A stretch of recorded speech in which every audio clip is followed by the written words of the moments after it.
Horas, hello Warriors, mari ikuti Warrior Worship Night di Kota Medan bersama Pastor Stephen Erastus dan Stephanie Erastus pada hari Sabtu 27 Mei 2023 pukul 18.30 yang bertempat di GSK Rebut Medan, Jalan Bajak 2 nomor 15. See you there and let's worship God together. God bless.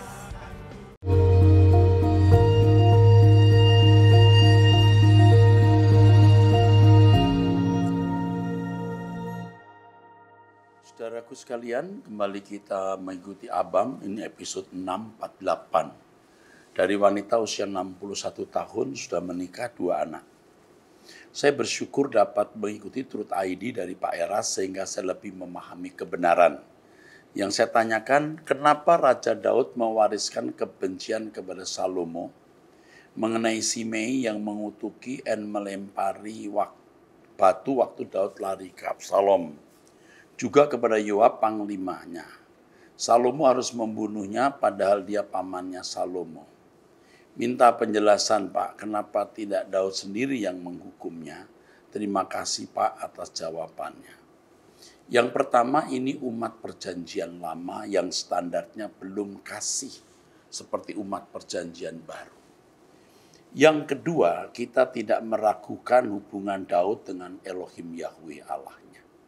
Jadi keputusan Daud tentu sudah dibicarakan, digumuli dengan Elohim Yahweh. Dan orang-orang yang dihukum ini memang orang-orang jahat. Maksud saya melakukan kejahatan yang tidak patut, tidak boleh dilakukan. Baik Simei maupun Yoab. Melakukan hal yang keji. Dan apa yang mereka tabur harus mereka tuai. Jadi kita tidak bisa menilai dari kacamata kita. Nanti kalau di surga atau di kekekalan kita melihat. Jadi kita terima saja. Jangan mengukur standar Daud, standar perjanjian lama dengan ukuran umat perjanjian baru yang dasarnya kasih. Dimusuhi, mengampuni. Ditempeleng, memberi pipi yang lain. Ini beda. Ya, top. Wanita usia 38 tahun. Salam Pak Eras, terima kasih untuk pelayanan Pak Eras menjawab pertanyaan-pertanyaan kami. Beberapa tahun lalu saya pernah punya kista di tuba, falopi, indung telur. Kemudian akhirnya dioperasi dan menyebabkan indung telur saya harus diambil. Beberapa tahun setelah operasi tersebut saya sering merasa sakit berlebihan pada saat saya berhubungan badan dengan suami. Saya menyampaikan hal ini kepada suami dan akhirnya sudah beberapa tahun terakhir ini kami tidak berhubungan badan lagi. Saya merasa sangat bersalah karena tidak bisa melayani suami walaupun suami tidak pernah memaksa saya. Saya pun sampai sekarang tidak melihat tanda-tanda suami berselingkuh. Tapi yang saya tahu suami saya memang suka bermasturbasi dari sebelum kami menikah. Apa yang harus saya lakukan Pak Eras? Yang kamu harus lakukan ke dokter dan berusaha untuk menyembuhkan penyakit atau keadaanmu itu. Karena kamu tidak boleh tidak melakukan hubungan badan. Karena usiamu masih 38 tahun, suamimu juga mungkin beda 2-3 tahun atau 4-5 tahun. Dan itu kewajiban. Saya percaya di dalam teropongan saya kamu bisa sembuh. Kamu tidak boleh menyerah lalu kamu mengasihani diri.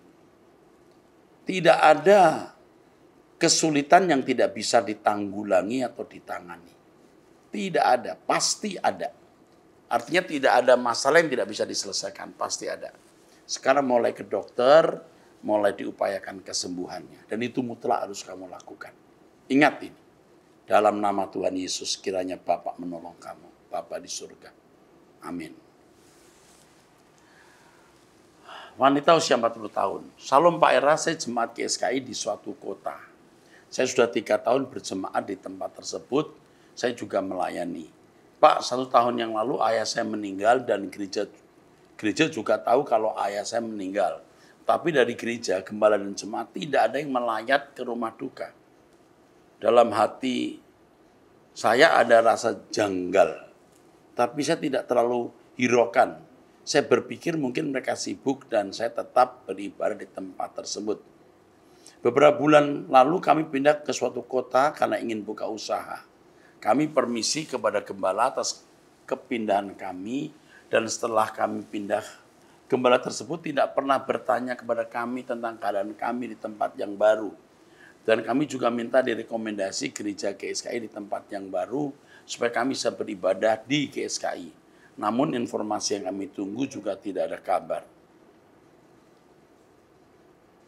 Pertanyaan saya adalah, apakah hal ini yang lumrah bagi seorang gembala? Saya duka dan agak marah membaca tulisan ini. Gembala GSKI tidak boleh demikian.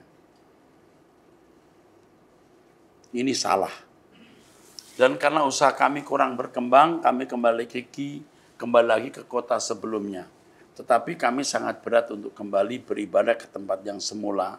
Dan saya ingin beribadah di GSKI yang lain di kota tersebut. Mohon pencerahannya, Pak. Kamu percaya? Yang pertama, saya senang kamu mempercayai GSKI.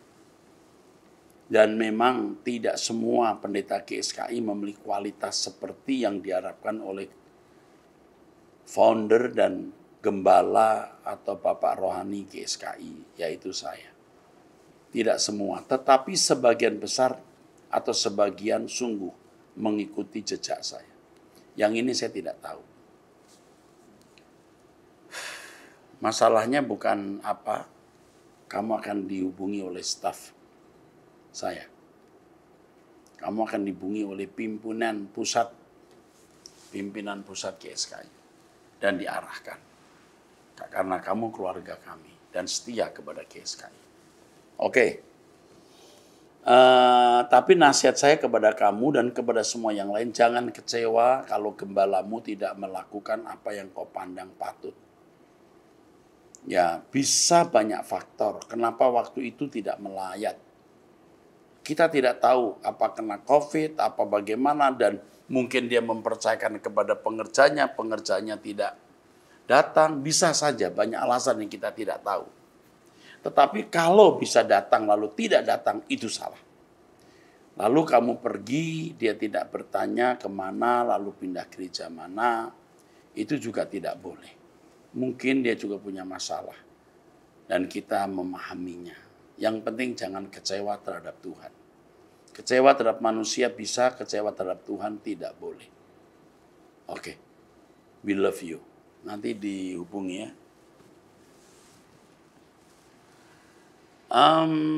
Dari wanita usia 61 tahun, suami 70 tahun, lebih tua 9 tahun, 4 anak, cucu 3, jemaat GSKI Rehoboth Arta Gading. Wow.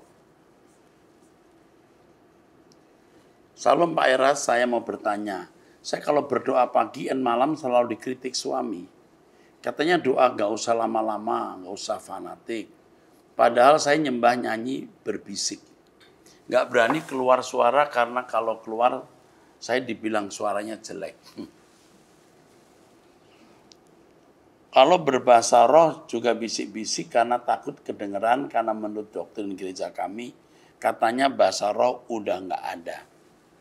Kalau saya berani berbahasa roh nanti mau ditampar mulut saya. Tapi bahasa roh itu spontan Pak Erastus, bukan saya bikin-bikin. Yang saya mau tanyakan, kalau saya nyanyi nyembah bahasa roh, doa bisik-bisik, dosa enggak ya? Saya jawab dulu ya, tidak dosa.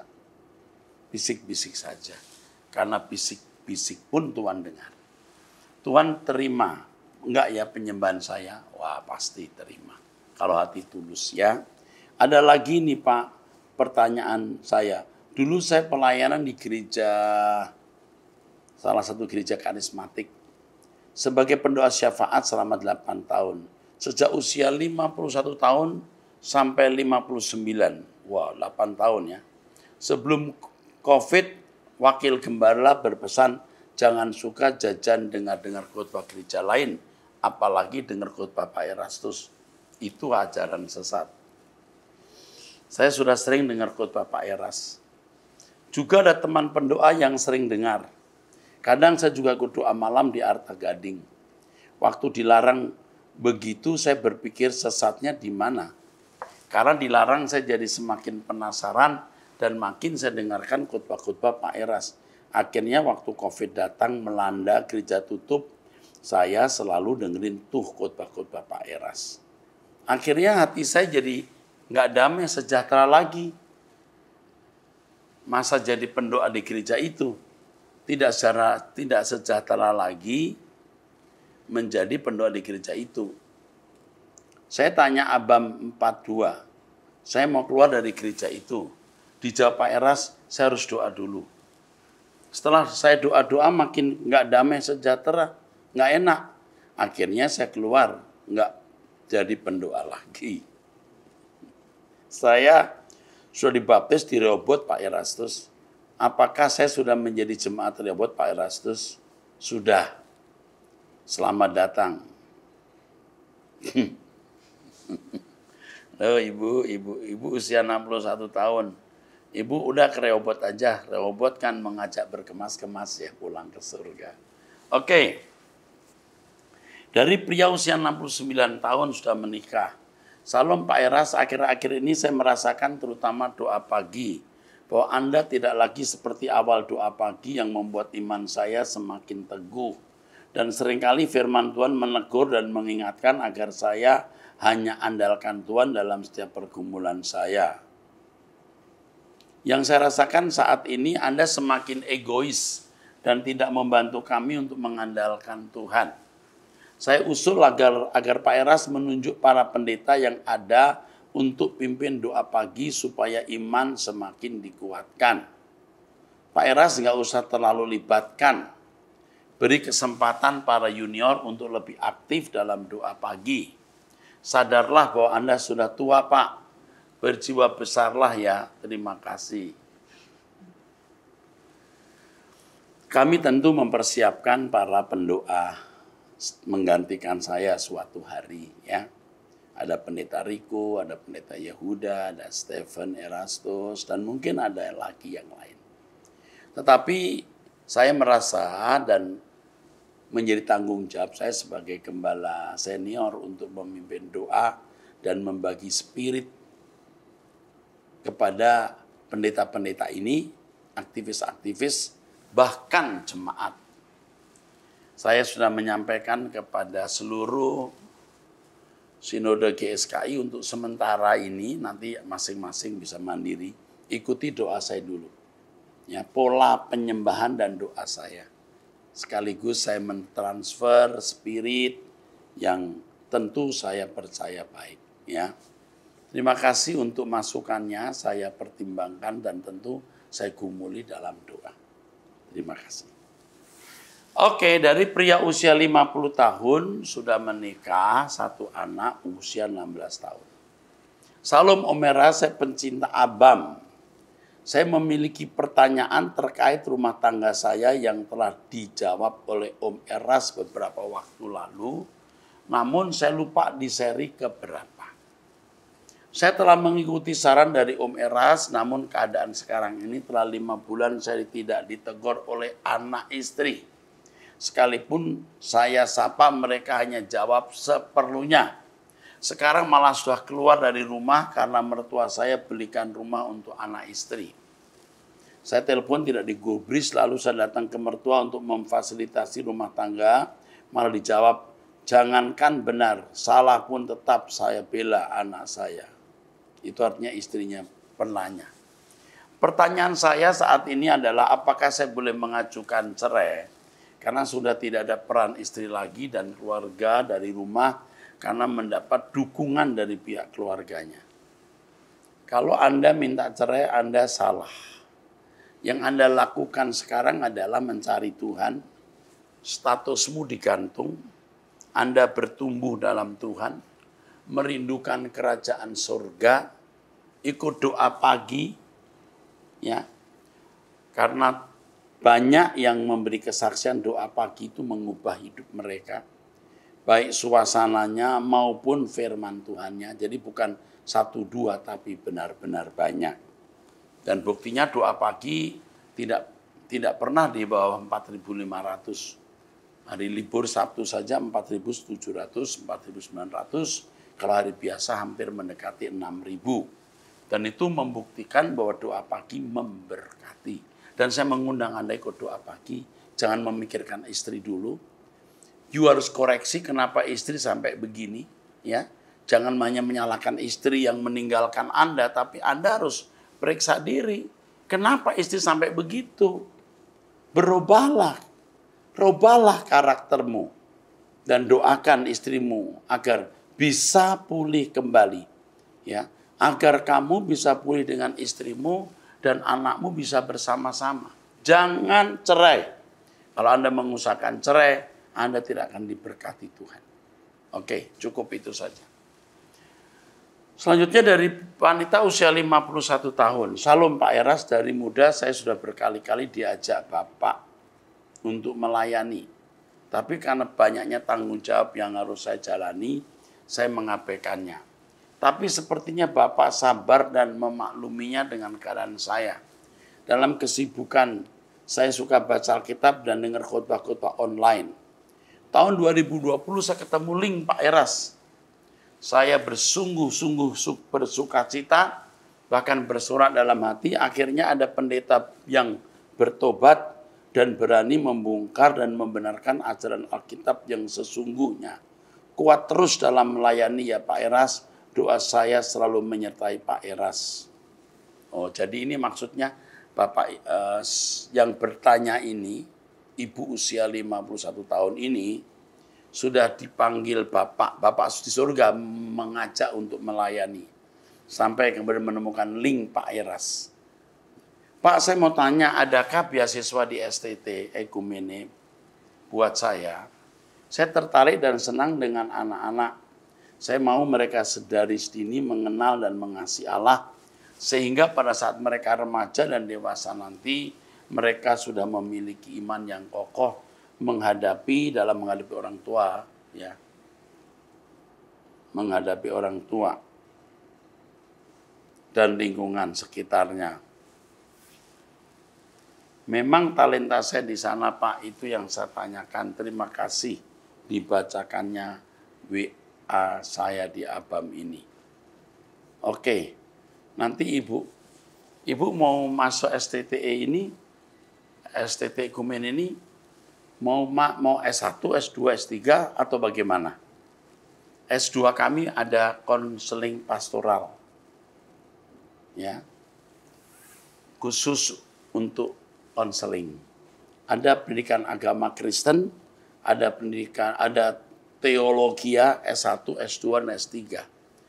Kalau usia ibu sudah 50 tahun lebih, kalau S1 Anda harus tinggal di asrama atau tinggal di sekitar Jakarta. Untuk ini nanti akan dijawab oleh pengurus STT Ekumene, ya. Oke. Salam Pak Pendeta Erastus, usia 50 tahun. Saya sudah lebih 5 tahun mengikuti pengajaran Pak Eras dan mengikuti doa pagi dan acara-acara Pak Eras, suara kebenaran, ibadah raya, dan lain-lain, termasuk puasa dan doa puasa. Bahkan saya juga sering berpuasa untuk mencari hadirat Allah. Terus terang mengalami perubahan pada hidup saya, Pak. Walaupun saya belum sempurna, tapi hebatnya selain berubah, juga tambah cerdas, Pak. Wow, ini benarnya. Orang kalau berubah itu bisa tambah cerdas. Pak, saya sering terkagum-kagum saat mendengar khotbah Pak Eras. Selain banyak isi khotbah yang belum pernah saya dengar. Ajaibnya dalam khotbah Pak Eras di doa pagi ataupun ibadah lainnya, ada kata atau kalimat yang merupakan jawaban dari pergumulan-pergumulan hidup saya. Walaupun sampai saat ini saya belum sepantasnya, selayaknya menghormati dan mencintai Tuhan. Belum mampu gitu ya. Belum selayaknya. Dan itu terus saya minta serukan dan gumulkan dalam doa-doa. Seperti yang Bapak lakukan dan selalu sampaikan. Saya selalu menggunakan waktu yang ada untuk menyembah dan duduk diam di kaki Tuhan. Di kantor pun saya gunakan 30 menit waktu istirahat untuk berdoa. Saya juga terus menjaga untuk selalu di hadirat Tuhan setiap menit, setiap jam, setiap hari. Dengan tidak berbuat dosa dalam pikiran, ucapan, maupun perbuatan. Pokoknya saya terus berjuang hanya untuk melakukan 3 hal dalam hidup saya. Pekerjaan, keluarga, dan Tuhan. Wah, mantap ini. Saya berusaha untuk tidak melakukan hal lain jika tidak penting dan tidak menjadi batu sandungan bagi orang lain. Yang saya tanyakan, bagaimana saya dapat merasakan hadirat Tuhan dengan benar ya Pak? Karena hingga sekarang saya belum merasa Tuhan mendengarkan saya. Walaupun permintaan saya hanya satu dalam setiap doa, agar hidup saya berkenan kepada Tuhan dan dapat melepaskan ikatan dunia dengan percintaannya. Ini sudah tepat ya.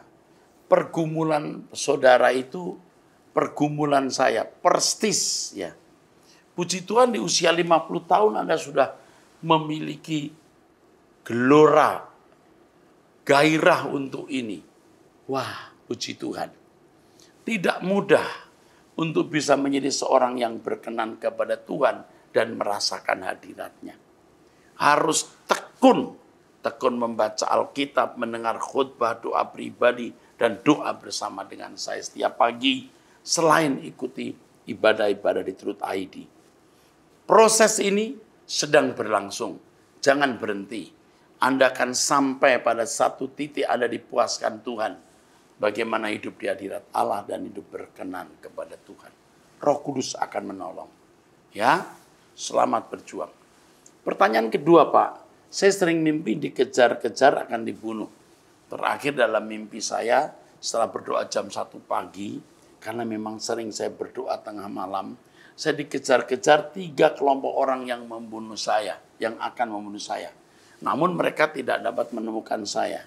Dalam mimpi tersebut paling tidak saya ketemu langsung dengan 2 kelompok orang yang mengejar saya, namun mereka pun tidak mengenali saya. Padahal mereka mencari saya. Jadi saya jadi ingat akan apa yang Pak Eras beberapa kali sampaikan. Kita akan nyaris dipermalukan, tapi tidak akan dipermalukan. Dalam mimpi tersebut saya bersembunyi di berbagai tempat, numpang di rumah orang, tempat laundry, toilet, di atas atap rumah, di atas pohon, dan lain-lain. Namun tetap saja saya merasa tidak ada tempat yang aman. Apa ya Pak maksud dalam mimpi ini? Karena mimpi serupa dengan mimpi tersebut sudah beberapa kali saya alami. Mohon petunjuknya Pak. Oke. Soal mimpi mestinya Anda harus tanya ke Tuhan secara pribadi. Anda akan pasti mendapat jawaban. Tetapi kalau sedikit saya beri uraian, mimpi Anda ini bukan sesuatu yang membahayakan, tetapi menunjukkan pergumulan yang Anda harus hadapi. Dan Anda akan selalu lolos dari ancaman. Oleh sebab itu tetaplah hidup dalam doa dan kesucian. Tuhan memberkati. Dari ibu rumah tangga usia 43 tahun, 2 anak. Salam Pak rohaniku yang baik hati. Pak, saya mau curhat. Beberapa hari lalu saya berselisih paham dengan adik saya. Masalah berawal dari WA. Di WA adikku bertanya tentang laptop yang sudah memang tidak bagus lagi. Laptop ini dipakai pas adik saya kuliah. Masih dipakai laptop. Aku bilang enggak lagi. Dipakai untuk ketik-ketik saja sama anak saya yang SMA. Terus adik saya bilang nanti aku bilang ambil saja. Ini kata adikku, ambil aja semua sama bajumu, ntar kasih semua sama mpok yang membutuhkan. Malah adikku salah paham ketika aku bilang, nggak pikir harta lagi. Sebentar kita di dunia ini, masa depan nggak ada yang tahu.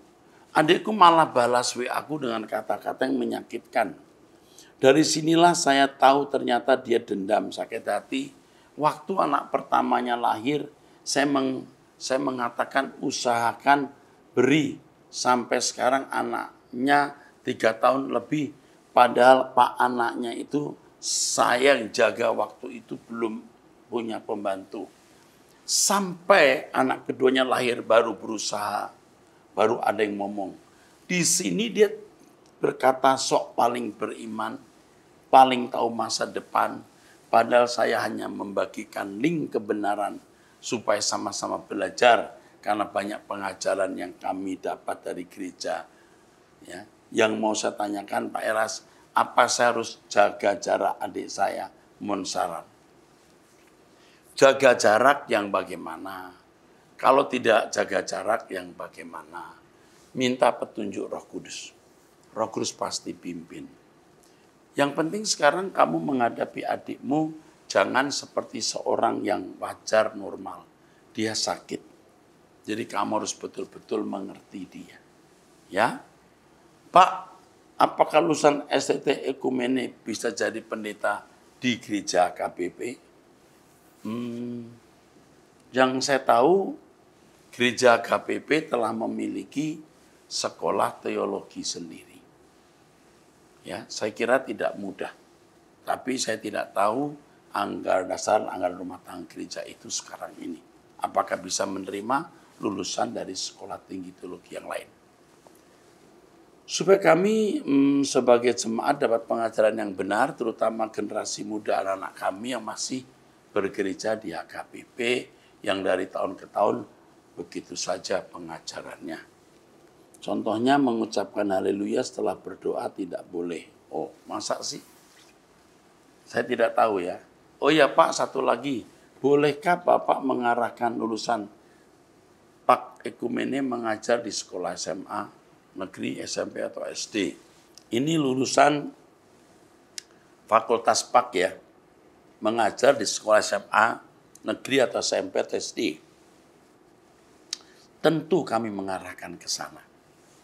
Supaya ada guru agama di sekolah dan mengajar dengan kebenaran firman. Contohnya hari ini anak saya disuruh khotbah. Puji Tuhan Pak, untung ada buku yang berjudul Daily Devotion. Dulu anak saya dapat dari sekolah ketika masih SMA. Sekarang dipakai adiknya dari disinilah materi khotbahnya. Ternyata buku tersebut dari Rehobot karangan Pak Erastus. Terlebih di sekolah anak saya guru agama terkadang tidak ada. Kadang-kadang ada, padahal banyak juga yang beragama Kristen. Bagaimana Pak nanti generasi muda ini? Ini juga yang saya alami waktu di sekolah SD. Saya sangat ingat kami itu keluar kalau belajar agama. Bedanya kalau anak saya belajar agama di dalam. Oke deh, terima kasih. Ibu bisa mengirimkan ke Abam lagi jika membutuhkan guru agama. Ya, Tuhan memberkati. Dari wanita usia 41 tahun, bantu doain untuk usaha dan juga salon suami buat saya dan juga buat keuangan saya ini. Saya minta tolong sama Pak Pendeta, terima kasih. Di dalam tangan Bapak kami serahkan kekasih ini dan suaminya, berkati usaha salonnya. Amin. Oke, saya kira cukup sampai di sini episode ini. Sampai jumpa di episode yang akan datang. Tuhan memberkati.